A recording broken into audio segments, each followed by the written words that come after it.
Eh bien bonjour à toutes et à tous. Aujourd'hui, comment accélérer drastiquement la production de vidéos sous Kdenlive 19.08.3. Eh bien déjà j'ai pris le soin ici de mettre une vidéo qui a été recalculée, donc j'ai un clip intermédiaire sur lequel on va travailler. Je l'ai disposé sur la timeline. Ici il est composé d'une bande son et en stéréo et d'une piste vidéo uniquement. Je vais prendre l'outil ciseau ici, je vais la couper ici et on va commencer tout de suite par la première chose. Alors, vous savez que dans Kdenlive, lorsque généralement vous voulez rétrécir une piste, il suffit de se mettre ici, cliquer et on avance et on recule. Alors, à remarquer que dans la dernière version de Kdenlive, vous avez la durée qui s'affiche lorsqu'on déplace ici. Donc la durée du clip et ainsi que la position tout en haut, c'est la position dans laquelle on se retrouve. Donc vous voyez ici on a plus ou moins, donc on a déplacé de plus ou moins 6 secondes ou au moins 1 seconde. Voilà.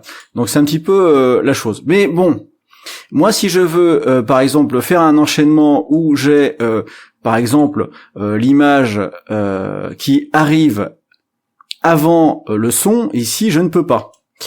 Je ne peux pas, et ben si on peut. Regardez, j'appuie sur la touche Shift de mon clavier. Donc la touche Shift. Je viens me positionner ici sur la zone pour faire apparaître une partie rouge. Je sélectionne et je tire. Et oui, je viens juste de rallonger la piste vidéo et pas la piste audio. Je peux faire la même chose avec la piste audio, ça fonctionne aussi dans les deux sens. Hein, vous voyez, par exemple, je fais comme ceci. Et je peux ainsi avoir du son et pas d'image. Voilà. Et ça fonctionne aussi dans l'autre sens. Je prends ici le côté vert.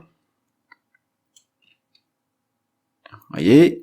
Alors si j'appuie sur Shift, Shift, voilà. Eh bien, j'ai la même chose. Ce qui me permet de faire par exemple ces fameux enchaînements dont on a l'habitude, où on a l'image qui arrive avec encore le son d'après ou vice versa. C'est-à-dire que on commence à entendre les bruits avoir l'image de quelqu'un qui marche dans le couloir, on entend déjà les bruits de clés et puis on enchaîne comme ça. Voilà déjà pour la première transition. On va continuer maintenant sur cette partie-là où on a l'outil de sélection, l'outil pour couper, et l'outil ici pour déplacer les différents clips lorsqu'on en a plusieurs. Je peux ici en déplacer plusieurs à la volée, vous voyez. Donc à chaque fois, je dois faire des allers-retours. Eh bien, on va changer ça. Avec le S, je vais être dans Sélection. Avec le X, je vais pouvoir couper.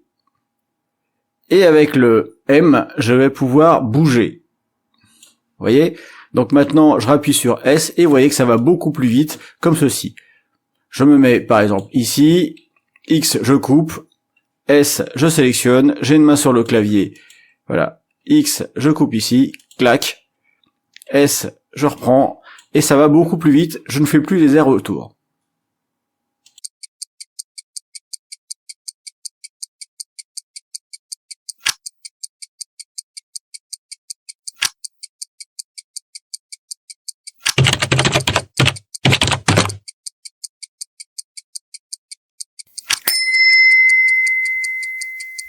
Je vais vous proposer maintenant quelque chose qui va vous épater. Ici, on a un clip.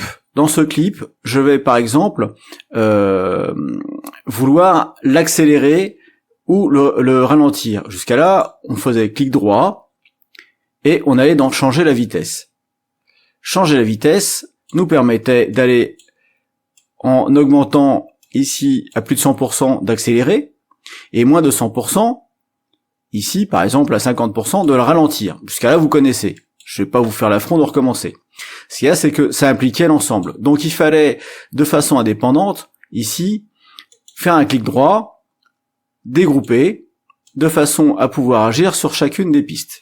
Je fais un CTRL Z, et je me retrouve ici avec les deux clips comme initialement. Eh bien, regardez bien. Pour contrôler la vitesse ici, déjà, les deux ensemble, je vais appuyer sur la touche CTRL. Et voyez ici ce qui se passe. Au-dessus, vous avez quelque chose où il y a marqué Adjusting Speed. et qu'il vous met directement, par exemple ici 300, 500%, ou qui rallonge drastiquement. Alors si je rallonge ici, par exemple,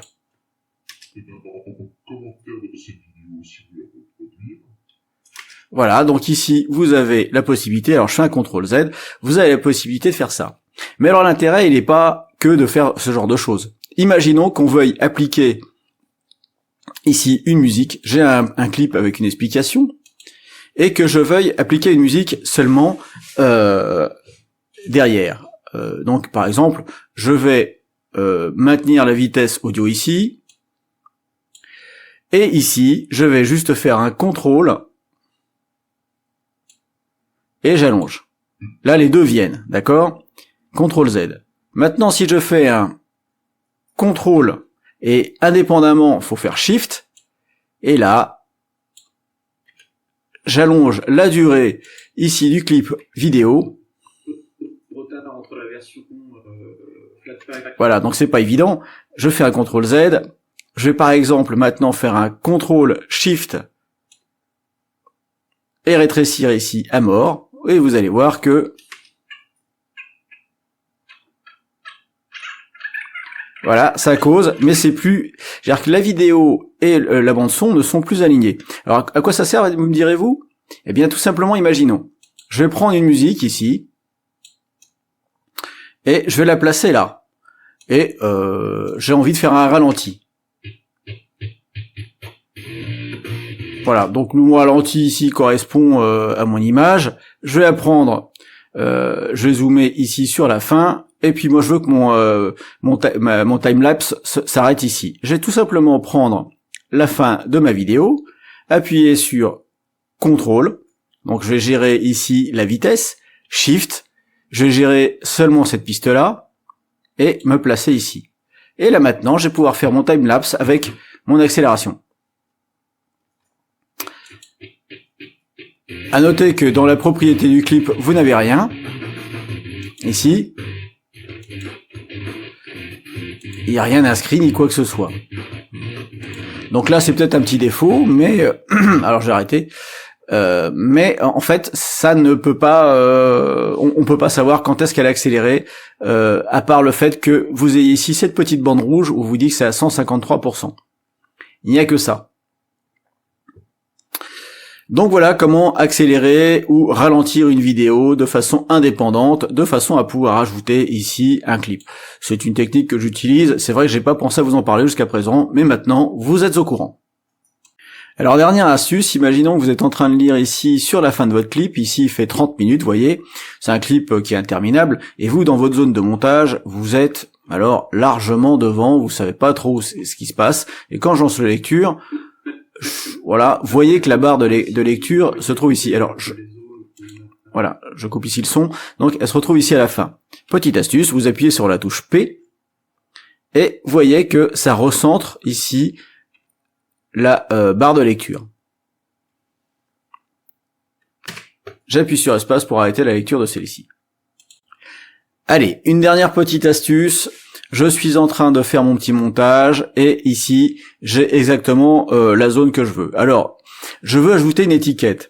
Comment est-ce que je fais? Je me mets ici sur la zone où il y a le texte, ici le timecode. Je fais un clic droit et je fais ajouter un guide. Et j'ai mon guide. Bon, ok. Maintenant, je vais en mettre un ici. On va être plus rapide, attention à vous. J'appuie sur la touche étoile. Et hop, j'ai mon guide. Vous avez vu? C'est aussi simple que ça. Voilà donc pour ces astuces.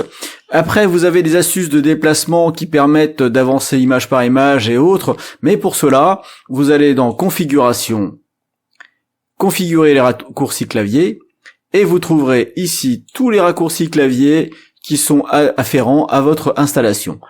Alors je dis ça parce que j'ai cru comprendre que des fois, par exemple, voilà, ici, c'était ajouter un repère ou un guide rapidement, tac, vous voyez ici c'est la touche étoile. Donc ici ce sont les touches par défaut dans Kdenlive. Donc si vous avez besoin de travailler, d'en rajouter d'autres, c'est ici qu'il faudra agir.